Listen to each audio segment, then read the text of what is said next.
JJ, what's causing all this? I got to ask you on a Thursday night, man. Woo! Can't hear you for whatever reason. You're muted, brother. You are muted up in this bizzage. Well, you know, good sir, to be the man, woo! You gotta beat the man. And considering I still hold the illustrious 10 pounds of gold, I have yet to be beaten. You're the dealer. You know why? Because that says so. That's right. What's going on, everybody? Welcome to this very, clearly a very eccentric presentation of the dads. Not always on wrestling. Yes. I think it's the first time neither one of us is wearing some sort of dads or network or Casa gear on this show. Must be. You know, Must be a special day. I apologize for being muted. I literally had like 7 minutes to try to eat 3 chicken soft tacos from Del Taco between coming off the review and going live here, baby. Yes. So I had myself muted just in case. Yes. I was still chomping on those tacos when you hit the live button. That's it. Let me go and get the aviators off. Or something like a complete buffoon for the next hour or two. Good Lord Almighty. Good call. Well, it looks like we've got some of our multiverse associates in the chat room today. I see James Hebert. Very curious. I see the Stat Boy. Yes. Hello, Mikey's internet fans, because clearly Mikey's internet fans are the ones that are here. You know, that's right. So, all right. JJ, man, you know, we have a doozy for you guys today. Woo! And this is going to be done a little bit differently. Now, traditionally, when me and Jeff do a top 10, number 1, we have our own lists. Right. And number 2, we go from 10 to 1. Yes. Well, this time we have a joint list. This was a project that was very much spearheaded by me, which is why I'm in the number 1 position. Yes. We were trying to come up with topics for this year, and we had originally came up with a definitive ranking of the Horsemen around November, around Starrcade time, which is around the time when we had found that they first formed as a unit, really, and started using the Horseman name. I was trying to find the exact date of that promo from AA. Right. And I couldn't find an exact date, but I found November-ish. Well, so that's why we had originally booked to try and do this. Then it was going to be around Starrcade. It was going to be close to the date of that infamous promo cut by AA. Let's see here. All right. But then the Ric Flair's last match thing happened. Yes. And it just seemed like it was very, very timely. Right.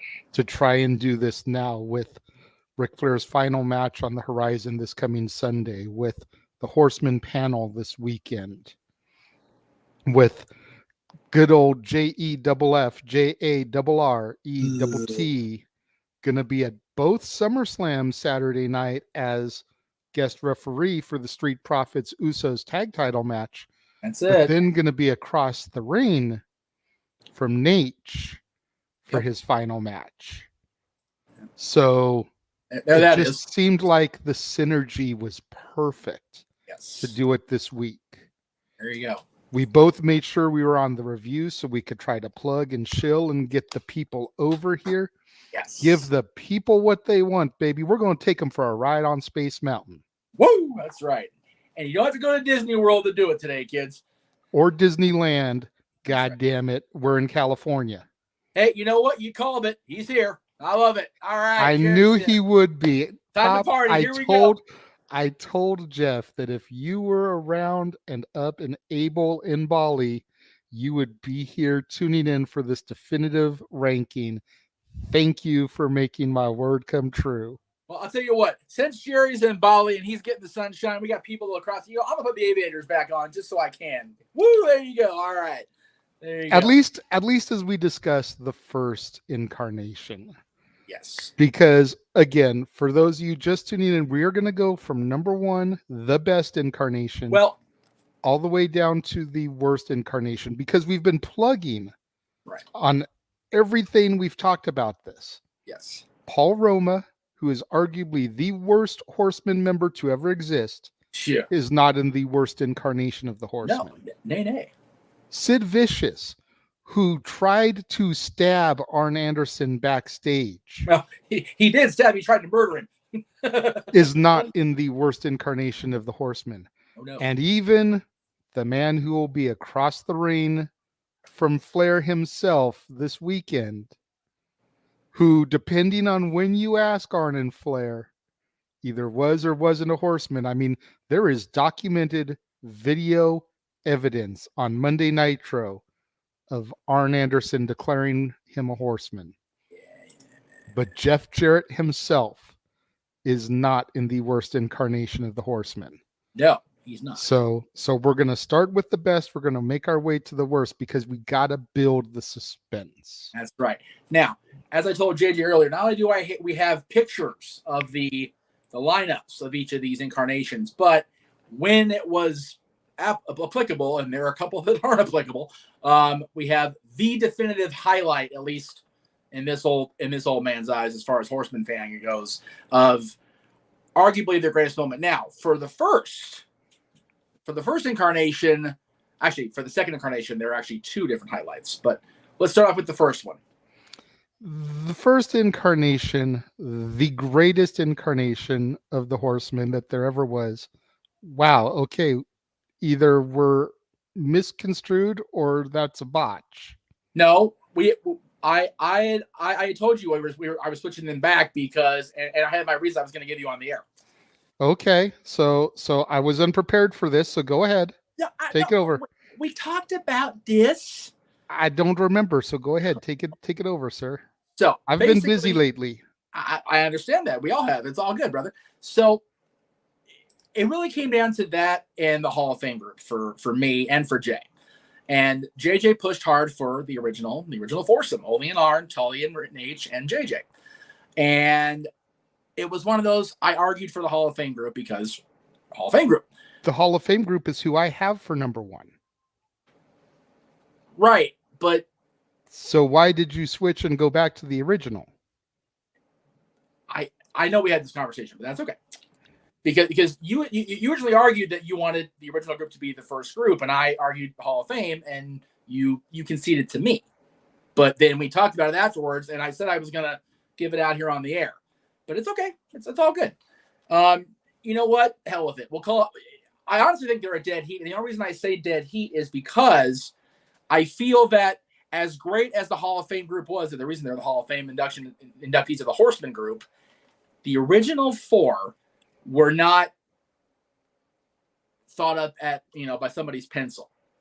They came together organically. They came together, as a unit because, it talks about it here in the book and on the DVD. They had very little airtime left. They had very little, TV time to do interviews. So they threw them all together, and Arn, cut that promo talking about, the last time you saw something like this was the Horseman of the Apocalypse. And Tony Schiavone looked at him after they were done taping and said, there's your name right there. That was actually on a local spot promo. The Crockett company really made famous as far as Jim Crockett and his booking really had the first local spots. Like they would do promos, area centric. Vince wasn't even doing that yet, as far as I know. He may have been, but I could be wrong.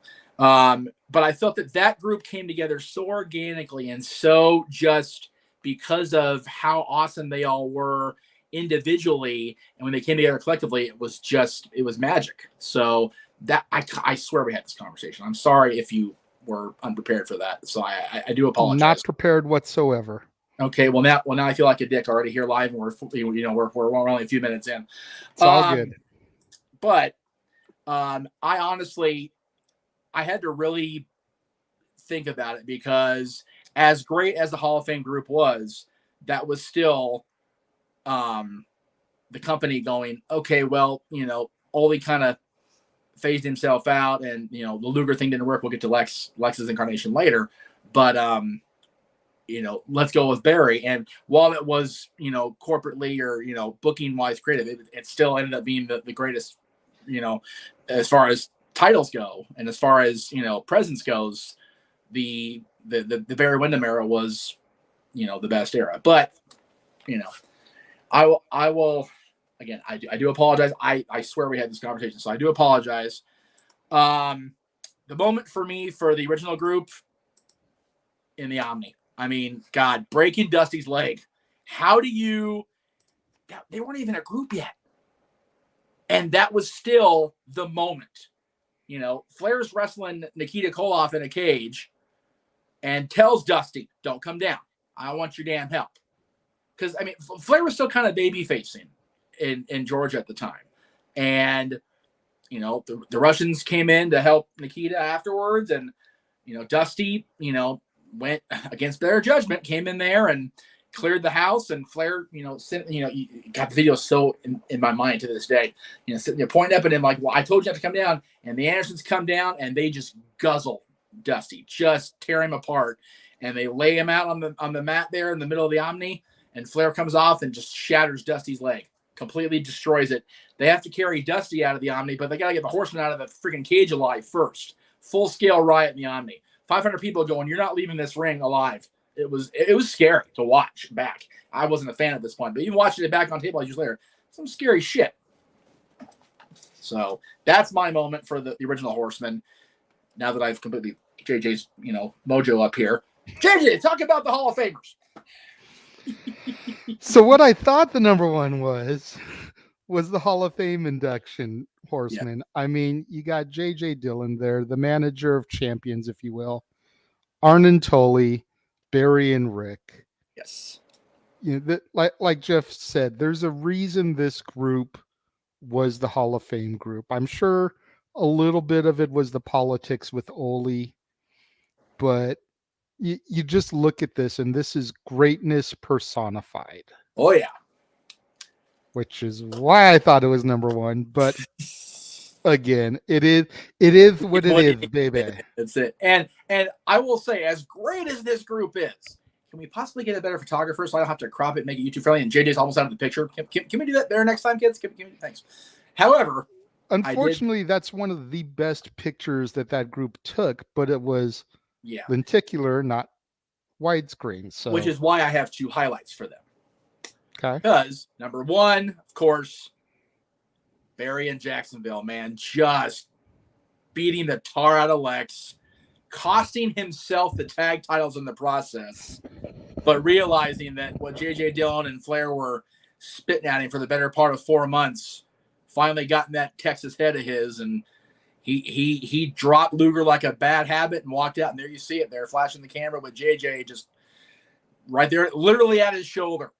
Like, and at the end of the day, anytime we can get a Lex Luger beat down, it's a good day, Tater. I concur with that 100%. Sorry, Larry. But and it's one of those, what you don't see in the shot on the right there is Arn coming on screen just right there afterwards, because he's just like he and Tully get the tag belts back, and he's got Barry in the fold. So Arn's just, you know, freaking happy as a pecker anyway. Pecker, that's what I was trying to say. Now, the other highlight, I mean, you go in the Hall of Fame, that's a pretty big highlight. Yeah. So, and yeah, that's where this picture works, thanks to creative editing and Photoshop. Yay, me! So, pretty sure everything else is in order at this point. I hope so. I hope there's no more surprises thrown my way, Meacham. Well, I'll tell you what. Gosh darn it, the heck! Out loud, and then if I'm wrong in the order, I'll go ahead and go with what you say. How about that? Good call. Good call. Gosh darn it, the heck! Gosh darn it to heck. We're trying to stay monetized. Gotta drop money before July 31st. Woo! Anyway. Darn right. Okay, so whether you want to call those 1 and 2 or 1A, 1B at the end of the day, it's still number 3 next. So. Yeah. We're still going to number 3 next. And number 3 was my introduction to the Horsemen. Yes. This was my era. Yep. You know, Arn had retired by this point. He had taken over the role for JJ as basically the manager, the figurehead. But you've got Ric Flair, you've got the Crippler Chris Benoit, you've got the Iceman Dean Malenko, and you've got Mongo Steve McMichael, baby. You look at these guys, and with the exception of Mongo, who was never the most technically sound wrestler, but he was damn sure entertaining and a physical specimen back in those days. Oh, yeah.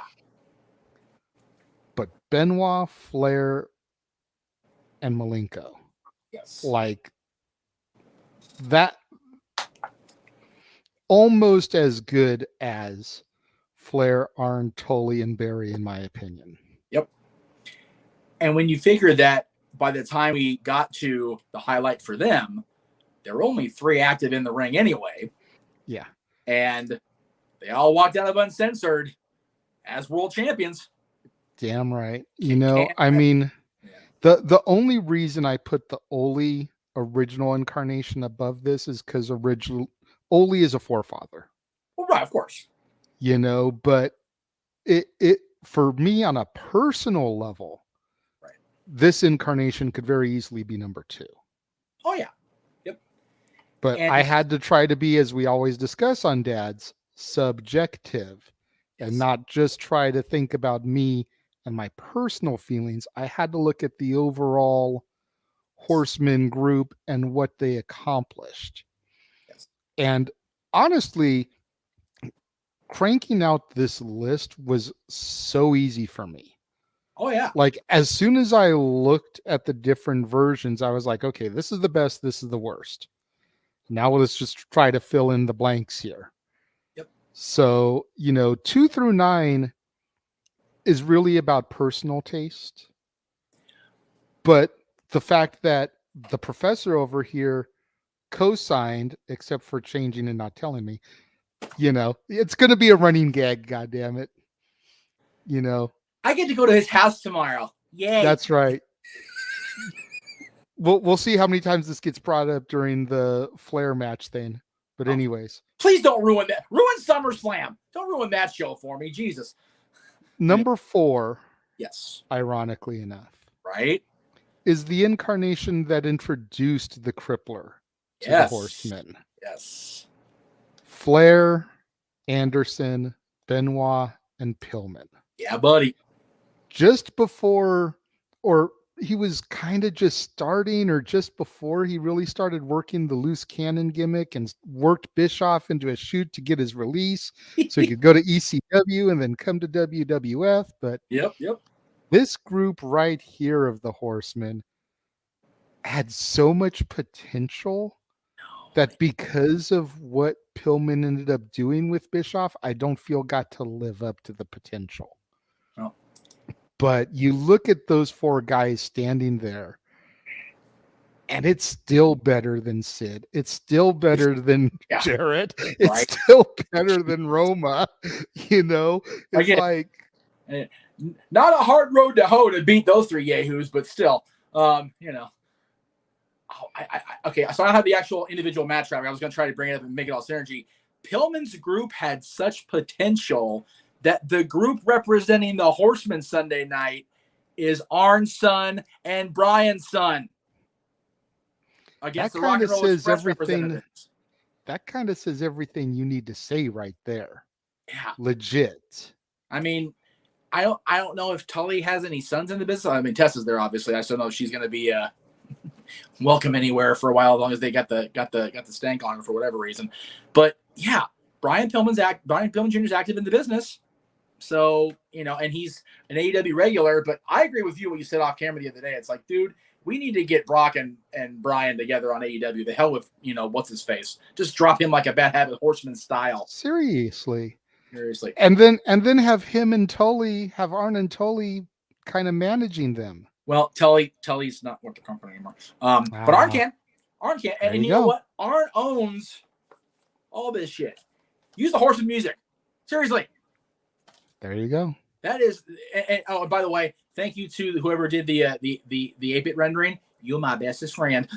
You're my best friend. Have those 8-bit versions not been coming in clutch for us? You know what though? It's funny. Like I played that in the car for Dad and the kiddo on the way home the other day, and then I played the real one, and Dylan's like, "This is an '80s group, right?" I'm like, "Yeah." He goes, "This one actually sounds better. Something like an '80s video game." I was like, "Dude, out of the mouth of babes." Seriously. So the highlight for this Horseman group is actually also twofold, but it's still one graphic. Because when you think about it, this really started because of Vader and Hogan getting in between Nate and Arn, which led to Fall Brawl 95. And the only time, I don't know why Flair's head's cut off partially there, but I don't know what the hell happened there. Anyway, that Flair and Arn had a match, and Pillman interfered and helped Arn defeat Flair. So then Flair went to Sting, because Sting is, what is it, Aaron? Stupid babyface. agreed to team with Rick. Rick somehow got incapacitated. Ooh, gee, that never happens. Came out, bandage on his head, got the hot tag, did the spastic strut, turn around, and just whacked Sting right upside the face, and they just mauled him like dogs. Just obliterated the Stinger right there at Halloween Havoc, right after the Big Show had been killed, but right before he walked out and won the world title. So there you go. That's how that show went. Yeah. Jesus. And Flair even said it during To Be the Man this week, they had the hottest angle of the night. And what happened on Nitro the next night? Sting came out and beat both Bryan and Arn in the middle of the ring. Buried the angle in one night. Good job, Eric. Good job, Kevin Sullivan. Idiots. And then of course, Benoit was actually introduced as the fourth later. It was like a random Saturday night promo. I've got it saved here, but I don't want to lose money today. Yeah, no. So, but yeah, they came out Nitro, did the promo. There are 3, soon there will be 4, and what happens next. So, and you know what that means, right, AEW? So they enter the Fourth Horseman, Crippler Benoit. They even call him the Crippler Benoit. They didn't even say Chris yet. So it was so cool to see them come together. But yeah, it was one of those. Did the Office put them together? Yeah. But I was so fond of this Horseman group. And I was so bummed when Bryan shot on the company and then bailed. I was like, no. And I was very much against Mongo at first. Vehemently against Steve McMichael. Even being a Packers quasi fan at the time, I was like, yeah. And worked out great for Mongo. Worked out great for us Horseman fans. Tell you what. There you go. But yeah, and we'll get back to Mongo a little bit later because he does have one more incarnation coming down the road. Yes. But yes. So number 5 on the list was the first time I believe that we didn't have JJ as manager. We had Ole as manager. Yes, I did. Yes. The picture I have is not the one with Ole in there with the 3 of them because you prefer the costume in this group. Yes.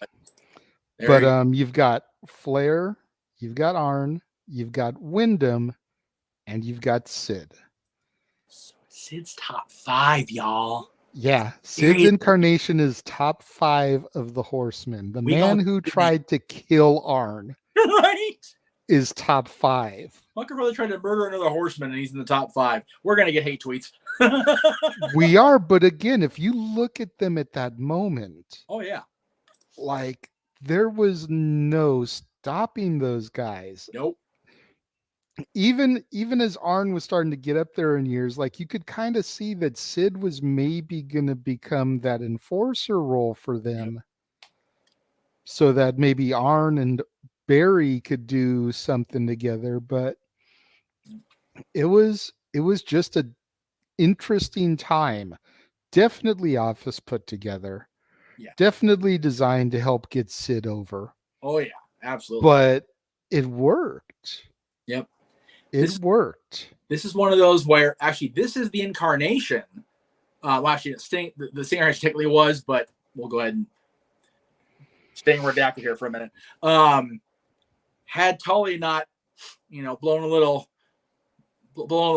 snow up his nose, he would have been there instead of Sid. Can you imagine having the group back together again in 1990 and 89? Oh my God. And I will say this. I didn't know this.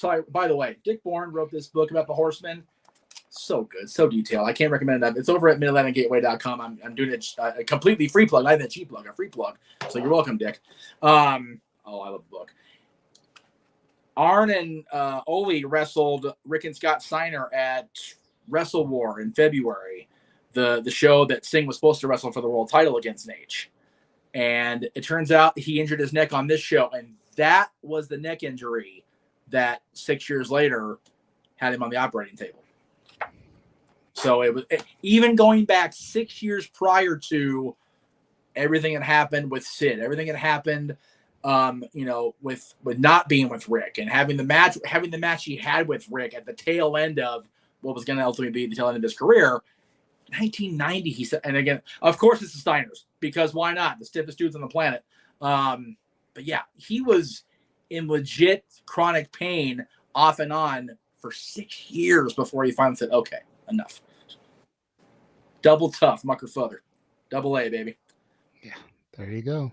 The highlight, if you want to call it that, for this group is also a tie. Lord forgive me. All right. The Black Scorpion. So the left images are from Halloween Havoc, and yes, that's Tony in the Phantom of the Opera costume. We will give him shit for that another time. Damn it, Tony. Not as bad as Vampire Tony with the freaking powder white makeup looking like some freaking drag queen or whatever. God damn it, Shivani. Anyway, so Sting and Sid Vicious have their world title match at Halloween Havoc. They fight to the back. They fight back out. Sid drops Sting, pins Sting, seemingly becomes the world champion.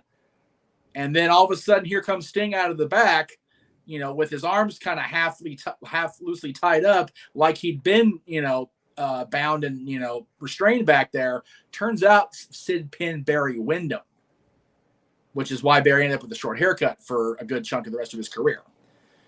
And all of this was a ploy of the dreaded Black Scorpion. And yeah, Flair said it best on the DVD. Arn only came up with the Black Scorpion gimmick. He must have been high that day and only didn't get high, so we don't know what the hell really happened. The guy that was supposed to play the Black Scorpion in the angle dropped out of the angle, even though nobody knew who the hell he was. So, like, it doesn't really matter. There was rumors it was the Ultimate Warrior. It's like, he's the WWF champion. Probably not. So when it all came down to it, at Starrcade in December, because Starrcade was in December by then, because Survivor Series whooping that ass in the buy rates. Ric Flair was the Black Scorpion in St. Louis and at the bar till 7 a.m., baby. Woo! Is that quote from the DVD? Watch that shit. I know. I know you know. I love that DVD. Dude, seriously. This was only on the shelves for almost under 3 months because of a certain Horseman's shenanigans at the end of June 2007. But, man, if you can find this on eBay, it is probably the most dedicated non-WWE creation biography DVD that they've put out. I'd say that and Rise of Fallen ECW. I'll co-sign. Neck and neck. I will co-sign on that. Because these ECW one led to the reunion of ECW. So I can't argue that shit. This one was freaking pushed down so quick, I didn't even have a chance to do anything. So anyway, what we got? Comments in the room, and let's see. Hassan is here, and King, like I said, Rick is the GOAT. You know what? Hard to argue with it. Yeah. Of course, the greatest group of all time. And that's coming from me, y'all. So we come to the halfway point. We're going to start the bottom half of our list. Yeah. Sid's in the top half again, for the record, y'all. Yeah. Sid is number 5. Number 6 has some familiar faces and another guy the office tried to push. Oh, yeah. We've got Rick. We've got Arn. We've got JJ. We've got Tully. Yeah. Oh. And okay. We've got Lex. Oh, I had the wrong order. Okay. There you go. Good thing you said it.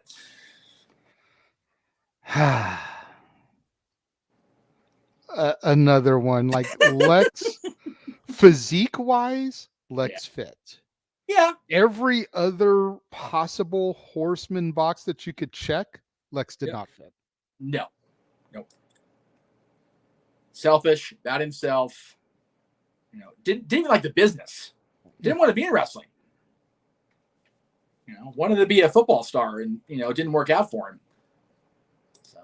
I mean, you can kind of even see in that picture there, Arn's kind of giving a side eye, like, really, this MFer? And look at Lex. And Tully's like, can you get? And Tully's like, can you get your hand off of my hand, please? Thank you. Yeah, Flair's the only one that's in the moment there because the mic's in his face, so of course he's going to be wooing because. And JJ's got a good grin on his face, but oh no! But Tully's like, can you get your hand off of my hand? You ain't even worthy of lacing my boots. Dude, let alone touching this hand. I'm gonna disagree with you. JJ's smile looks like this is picture day at school, and I don't want to be here. I'm gonna some bullshit. That's fair. I'm just saying. Nobody liked him in the company. He only came back to WCW when he did because of Sting. Freaking Bischoff lowballed him, and he took it anyway. Highlight for this group: they were the first Horsemen, not the last by any means, but the first Horsemen to go to war. inside the match beyond. It was the 5 of them, including JJ, who did exactly one War Games match. And the Road Warriors took him out, literally, with a shoulder injury, replaced by Big Bubba, Big Boss Man, Guardian Angel, the War Machine in a mask for the rest of the War Games series that year. But yeah, God bless JJ Dillon, man. Taking one for the team. Literally. He still has a hump in his shorts and his steak as that damn match. Poor JJ. So let's also just point out here that Sid is in a better Horseman group than Lex Luger. And Lex is better than some of the other ones. And Sid is also in a better Horseman group than our number 7 group of Flair, the Andersons, and the Stinger. Woo! Yep. This is one of those. Why? Yeah. Flair and Steen had been such great rivals. Did anybody legitimately buy this? No, not at all. I mean, don't get me wrong. I love the Stinger. I love Steve Borden. I've met him a couple times, but you just look at him in that picture and he looks so out of place. You got the grizzled Arn and Ole to one side of him. You've got the 372-time champion on the other side of him. Yes, we're joking, but not really. And then you've got Steen with that horrific paint at the time. Well, I've always been partial to the Crow-esque and beyond paint. Okay. Because that was essentially my Sting. Fair enough. I never was watching when he was the surfer dude, bro Steen. Bro, oh God, here we go. With the face paint and everything. Fair enough. Makes sense. You know, I've seen it in video, yes, and DVD, and the WWE Network and the cock. I've seen all that. But by the time I started watching, he was the Crow, the Wolf Pack. Then he evolved into the Joker Steen in TNA. On this, yes. Like, he was always full face paint for the times that I've watched. Right. And again, Jay, to be fair, in this picture, his paint's half off because he just came out of the match. Yeah. So there is that. But here's how out of place this Horseman incarnation is. And it's still not the worst yet, folks. Yeah. We still have 2 more before we get to the worst. Yeah. And remember, Roma and Jarrett haven't been mentioned, and they're not the worst. So which one comes where? Go ahead, Jeff. Get the wheels going, kids. Where are we going to land here? However, the highlight for this group is the end of it. Seriously. The turn on the Steen. Seriously. They didn't do friggin' anything except, I mean, granted, it was a big pop when they formed at Starrcade after Sting won his world title shot round robin tournament in the Iron Man. Arn came out there and went, raised his hand, Horseman, woo! And everybody's, the fans popped for it, but even the fans were probably thinking to themselves, that's some bullshit. It was one of the rare instances where the Horseman was a face team because Steen was a baby face. Yeah, it's weird. Yeah. It's like the Horsemen, by definition, are some of the dirtiest players in the game. Yeah. Again, you think about the term, the Four Horsemen of the Apocalypse. Yeah. There is nothing good about the Apocalypse. No, not so much. So it's weird. Yeah. To think of them as baby faces. Now, granted, the number 3 incarnation with Flair, Benoit, Malenko, Mongo, and Arn as the manager, they were kind of baby faces too, but by that point they kind of like had earned the respect, and people were so over the NWO that they were just kind of willing to cheer anything at this point. Yeah, that's fair. Also keep in mind that for most of '89, Flair had been a babyface because he had that great series with Steamboat, and he came out of that feud with Terry Funk, who, he can be healing if he's freaking riding on a white horse, carrying the American flag. They'll still cheer that crazy. They'll still jeer that crazy ass Texan. So Terry Funk was middle-aged and crazy when he came out of the womb. Accurate. And then Terry teams up with Gary Hart and the JTEX Corporation, ends up with Muda. It's just Flair's having to do something. So when Arnoli came back, they were still being Arnoli, but the fans cheered because they had respected Nate so much with the series with Steamboat and then the feud with Terry that Sting joining them seemed off, but not so off. The fans didn't pop their cherry for it. Right. But yeah, once Sting signed that contract, in the promo, when you signed that contract, you signed your death warrant. Sorry, I was trying to do Ole, not Ole a Shockmaster. Kind of came out the wrong way there. Anyway, sorry, Uncle Fred. Love you, brother. Anyway. All right. Here we go. We have 3 incarnations left. Funny you mentioned 3 here. Well, hold on. We'll get to that, but we have 3 incarnations left. Yes. We've got Roma and Jarrett coming up. We know they're not in the worst, but where are they going to land? And then we've got the worst. Oh, man. So I will go on record as to say this much, and this may be the one F-bomb that we get on this show. This was definitely the most clusterfucky version of the Horsemen that there ever was. Oh, my God. For number 8, you've got the incarnation that featured Flair, Anderson, Benoit with Woman, Mongo, Jarrett with Deborah. And then, once Jarrett's exorcised, throw Kurt Hennig there for 20 days. Why not? Yeah. It was such a cluster. Like you want to talk about an incarnation that had The Office written all over it? Oh, my God. They did not know what the hell to do here. No. Like I said, you got Benoit with Woman coming out. You got Mongo and Deborah. You've got Jarrett in there. And it's just like, this is the Horsemen of NWO portions. Right? Yeah. Thought it was the 4 Horsemen, not the 24 Horsemen. Right? Yeah. And yes. Then there's the back and forth debate. Is Jarrett a horseman? Is Jarrett not a horseman? Yep. And to this day, I stand on the side of the fence that says Jeff Jarrett was, forever will be a horseman. And he won his right, granted in a match. Arn grabbed his hand, threw it up in the air with the salute. Yep. Office ordered or not. Yep. JEFF JARRETT was a horseman, goddammit. And his incarnation, as well as the Hennig version, which is mixed in with this, comes in at number 8. Yeah.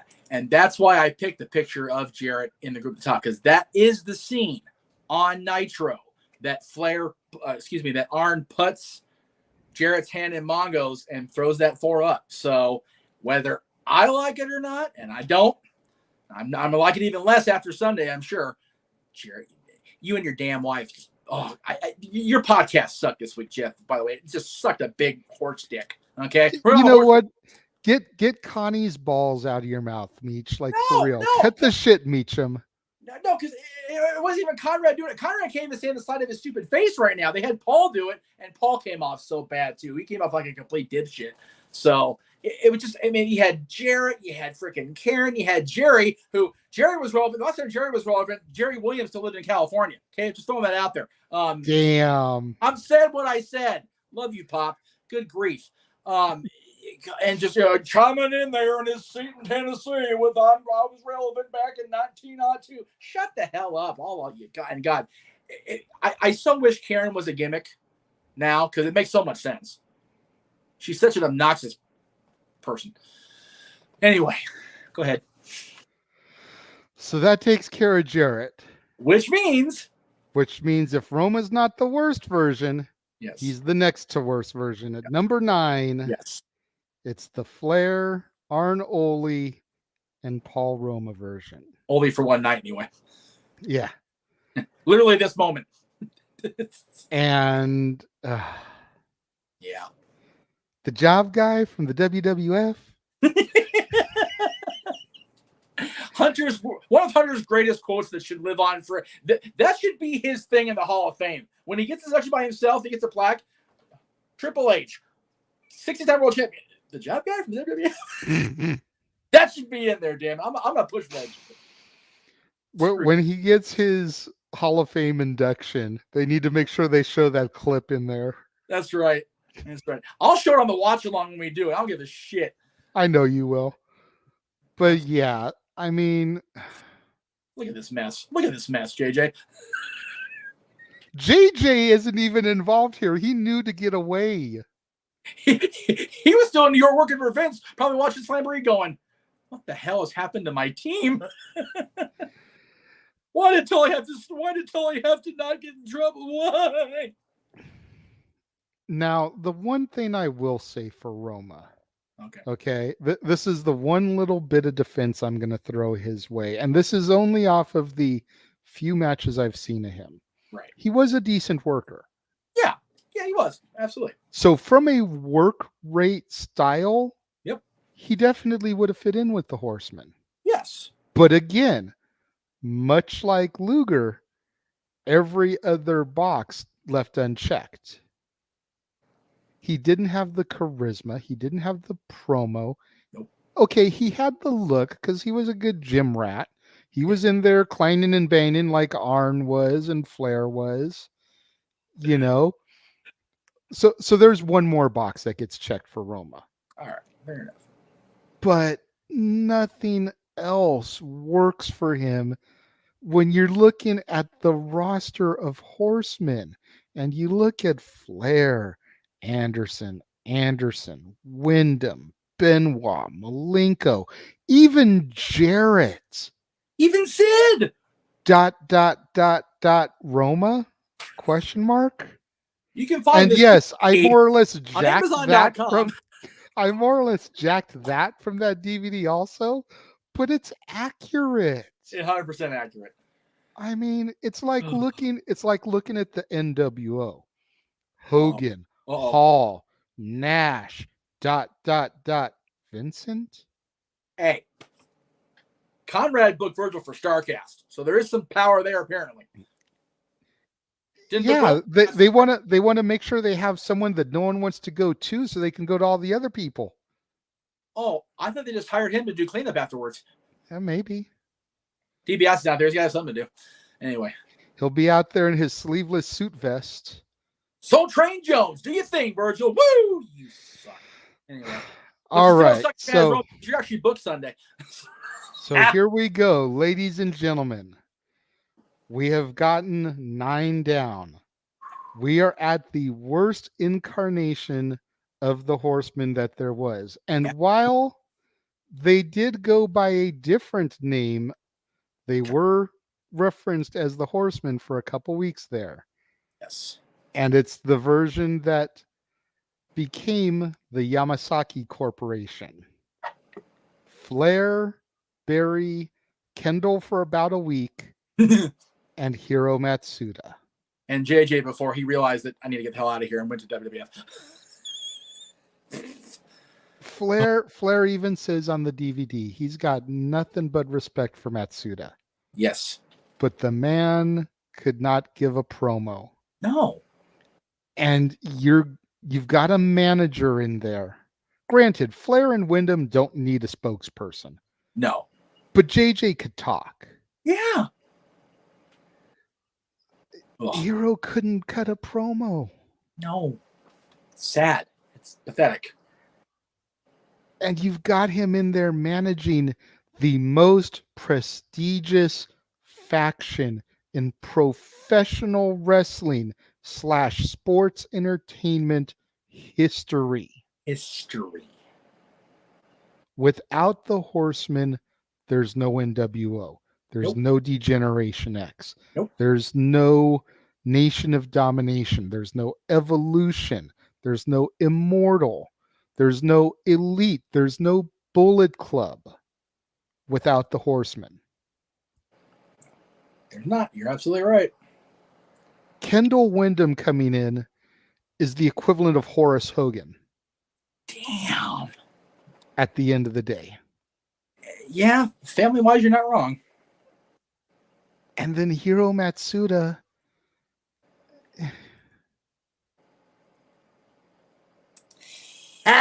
King Mike X with the quarter of the night. Damn. Yeah.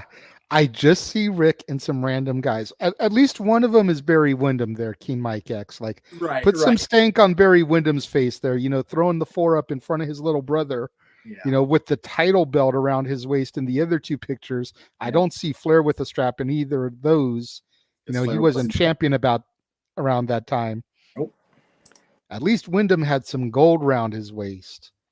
There it is. Right there.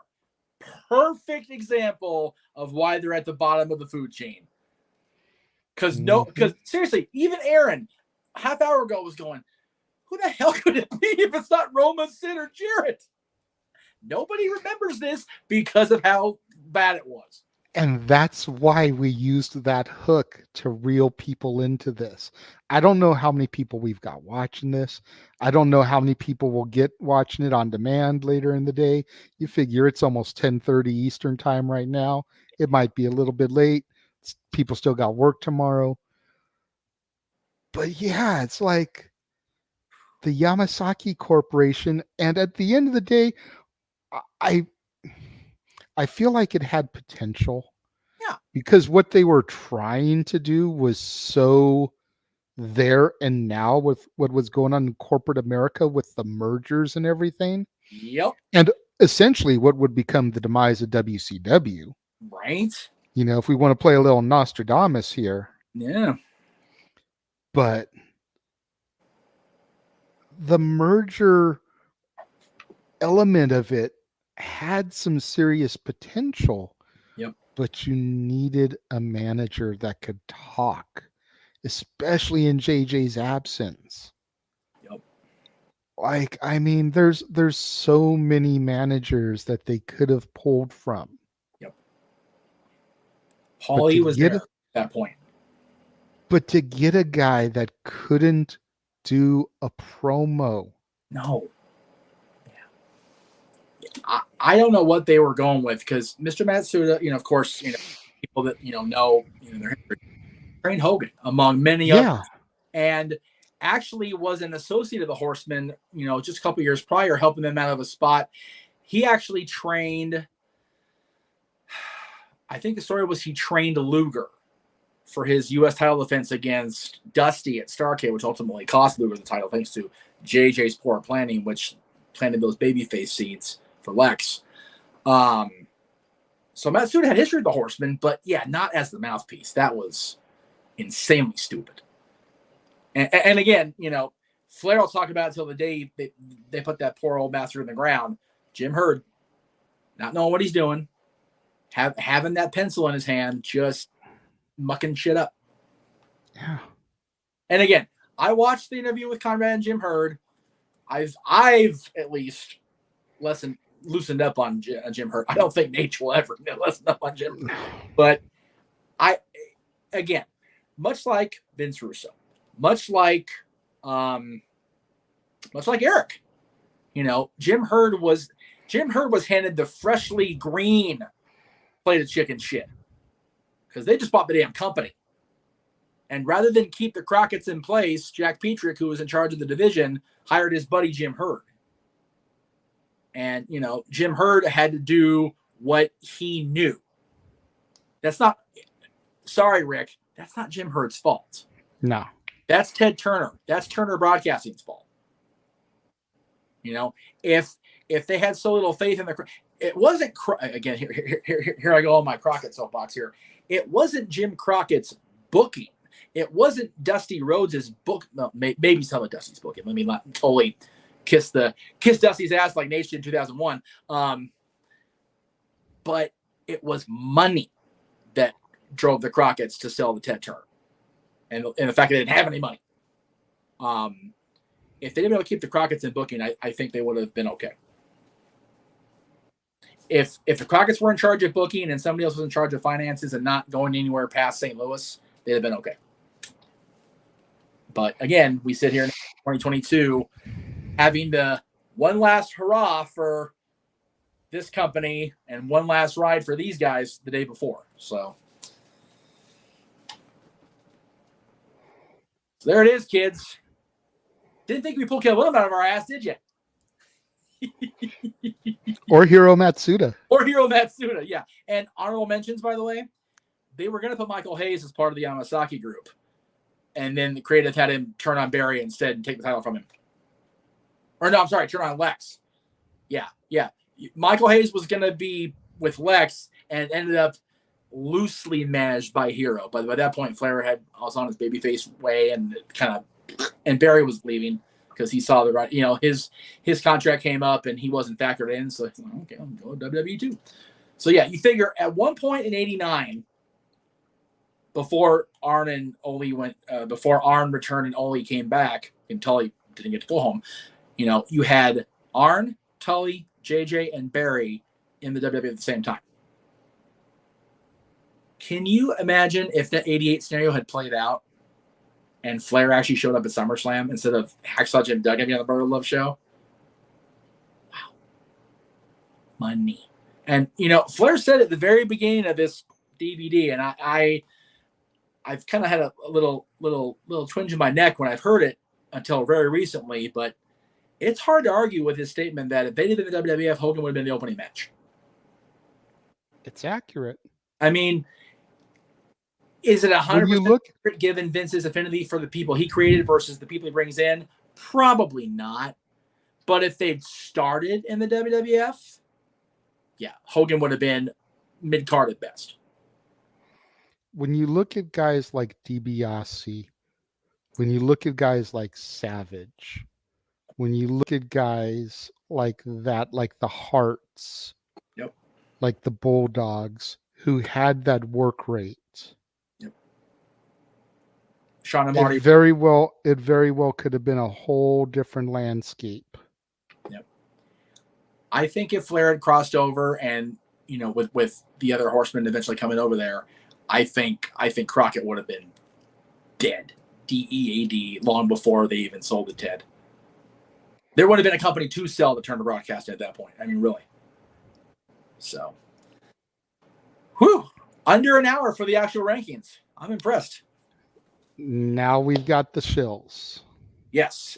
Everything in here is a shill for you except our co-shill Saturday and then my stuff Sunday. So, really quickly, before we get to the shills, yes, sir. Do you have that tribute queued in? I don't remember what we're talking about. I'm sorry. The 10 bell. Oh, no, I don't. And that's because I couldn't find a proper picture that would make it friendly. But I do want to mention him. So thank you for reminding me. You go ahead and mention him because I know you want to talk about it. We just wanted to take a moment here and hopefully come our SummerSlam coverage on Saturday, we'll actually have a proper video all set for this. But we wanted to take a moment and send our thoughts and prayers to Robert Foob Dog Tenorio and his family. Foob passed away a couple days ago. He was one of the main, I don't know if he was owner or head creative of Battleground Pro Wrestling back in the days when me and Jeff and the rest of the Casa were involved. Him, along with Pete Villiano and Brandon, aka Sasha Derevko, were three of the main ones that were always good to us as far as like the owner creative side of things. Helped us get into the door. We started going from just attending as fans the first couple times to going in and doing interviews and eventually ring crew, and we would film the matches, upload them. You can find a lot of Battleground matches on the Casa D18 Studios channel. You know, the term is used loosely these days, but we very much were the social media ambassadors back in those days for Battleground and helping get them exposure. And we just want to send our thoughts and prayers to Robert's family and friends at this time, and a heartfelt thank you for allowing us to be a part of that journey and a part of that team for so long like we were. Yep. And I know I speak for Statboy as well, who's in the chat room. Yep. You know, everybody else, you know, your ex, Dylan's mom, who was there for a lot of that. Yep. My ex, who was there during a good portion of that. Yep. You know, even though they may be people we don't talk to all that much, I'm sure I can speak for them in saying that they feel the same way. Absolutely. It's hard getting to the age where our contemporaries and our parents are starting to hit that point, you know? Yeah. I mean, Aaron lost his mom-in-law this week. It's getting to the point where, you know, we're going to start thinking about things like that, and it sucks. And I hate that, you know, and yeah, Fubi was one of the good ones. And it's so rare. It took a little bit, particularly on the indie scene. Yes. So it took a little bit to crack his wall down, because in the beginning kind of got that side eye look at him from him, like, oh yeah, what are y'all doing here? Right. Y'all don't deserve to be here. Y'all don't belong here. But over time, and him seeing our love and our passion and how much we were willing to give to the company, we eventually broke his wall down to where he was very receptive of us being there and enjoyed us being around. Exactly. So I'm very appreciative. Again, the video didn't happen just because technology issues and lack of availability to look. So I do apologize, but we will open SummerSlam Saturday with a 10 bell for Fubi, because he deserves it, damn it. So all right. Now we got to drop money. Come back next week. Here we go. All right. So you said you have everything for me except for our joint stuff? Well, I have the joint stuff up. It's just as far as your stuff, I've got tomorrow's, Saturdays, and Sundays episodes. So okay. So I know what to talk about. Okay. So tomorrow on the Casa D18 Studios channel, I will be wrapping up my month of Walt Disney animation movies. My last film from inside the Disney vault, taking a look at an extremely goofy movie. That's for you, Statboy. That's right, Uncle Goofy. And then on Saturday, The Gray Man, Chris Evans, Ryan Gosling, Billy Bob Thornton, Alfre Woodard, directed by the Russo brothers. Yes, like for a straight to Netflix movie, can you think of a more star-studded cast and array of creatures? It's like it's an interesting one, to say the least. And then immediately following that, of course, you see the graphic on the image there, SummerSlam.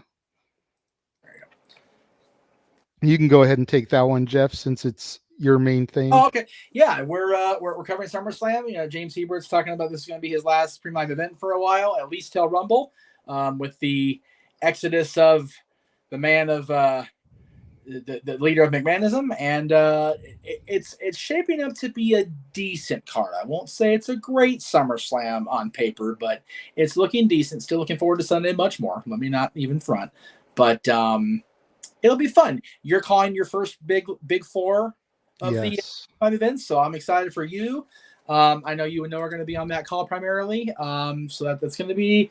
It's going to be a fun Saturday. And of course, you know, as you see there in the upper corner there, open mic night, of course, after every premium live event or pay-per-view, except Sunday nights, because we got to get to sleep, because we're leaving earlier than I thought Monday morning. So I'll explain that later. And then Sunday for you. Yes. Sunday, the Warzone, the weekly acquisition report, the newest additions to my ever-growing media library. And then over on the Meacham Network. Yeah, Sunday. I mean, this is it. Again, allegedly. We don't know for sure. We never know. I never quite know for sure with Nate. But he's saying this is it. I tend to believe it. You know, it's being touted as much. The name of this event is Ric Flair's last match, for crying out loud. So, I mean, this is a star-studded lineup. When you look at this card, this is the first card, and people talk about it's the first since the Pillman 2000 show. Nay. This is the first card to feature every major promotion in the world right now. You've got a WWE senior executive teaming up with an AEW contracted talent to face another AEW contracted talent and the greatest of all time in the main event. The semi-main, at least for us, JJ and I, that we consider to be, is two AEW talents in Brock Anderson and Brian Pillman Jr. against two NWA talents representing the Rock and Roll Express. Ricky Morton and his son Kerry, accompanied by Robert Gibson. You've got MLW folks. You've got two Impact World title matches, the Knockouts title and the World title, both on the line Sunday. You've got, another Crockett legacy, Rachel Ellering in the Knockouts championship match. You've got the Von Erichs are here taking on the Briscoes, the greatest Ring of Honor tag team champions of all time. You've got the Bunkhouse Battle Royal, a dusty classic. You've got New Japan here. You've got AAA here. You've got Killer Cross, who may be a WWE employee come Monday with Triple H back in charge, against Davey Boy Smith Jr., another guy that got railroaded and isn't a legacy wrestling talent. You've got an independent four-way classic. You've got a tag team dream match that's only ever happened once ever between the American Wolves and Motor City Machine Guns, who, for us PWG dorks, yes, please. And again, it all stems from the company that really put that belt right there at the centerpiece of national television, the 10 pounds of gold. Of course, the big gold belt succeeded it. It's going to be a celebration of all things Jim Crockett and all things Ric Flair. And I get to do the color commentary with Noah doing play-by-play. I haven't done play-by-play or color commentary in 17 years as far as live on the spot. So I am excited as hell. I really am. There you go. And not only did I do that, check this shit out, right? Okay. Let me see if I can pull it off here without a medium of hassle, because I don't want to keep us too long here.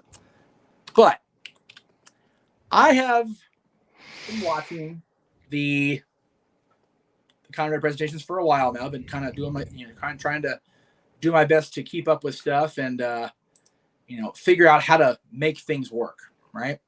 So what I've done is I have figured out how to actually broadcast the stream without causing shenanigans.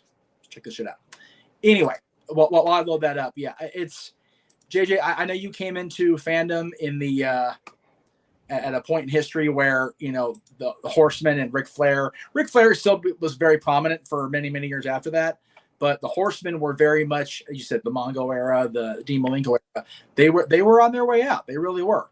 And it was one of those that it just worked out that you saw a pretty darn good incarnation. Whoa! No! Stop it.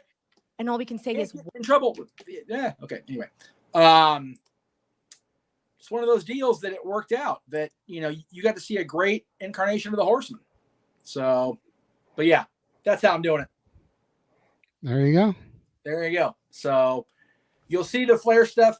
I may even try to reverse the screen or whatever, but yeah, that's what we're doing on Sunday. So there you go. It'll be interesting how it lays out, but I'm looking forward to it. There you go. So I thank everybody for tuning in the NoDQ review this week. That preceded us. Thank you for tuning in tonight. Thank you to everybody that supported NoDQ this week as far as the all the streams with what's going on in the Rift and Herzog family. We really appreciate you guys coming in and doing the thing with us. You can catch Aaron tomorrow night recapping SmackDown, I'm sure. And yes, JJ reviewing Extremely Goofy Movie, which, hey, it's a sequel featuring one of the Sensational Six. You can't go wrong with that on the Disney front. New Netflix movie. I haven't seen The Gray Man, but I've heard wonderful things. I think Dylan thought he even liked it. So, he don't like much. Teenagers don't like much. True. But, and then, man, SummerSlam on Saturday and a Jim Crockett show on Sunday. Is there anything more 1980s wrestling than that back to back, right? Right. Gotta love it. So, for the Renegade, JJ Williams, our host with the most, the man who compiled the list just to have the Professor Dumb muck it up. I am West Coast Professor Jeff Meacham. We are the Dads, not always on wrestling. We will see you back here Saturday, Sunday, and of course Monday with Ask the Dads. And we will see you guys next time on the Cassian Studios and of course the Jeff Meacham Network.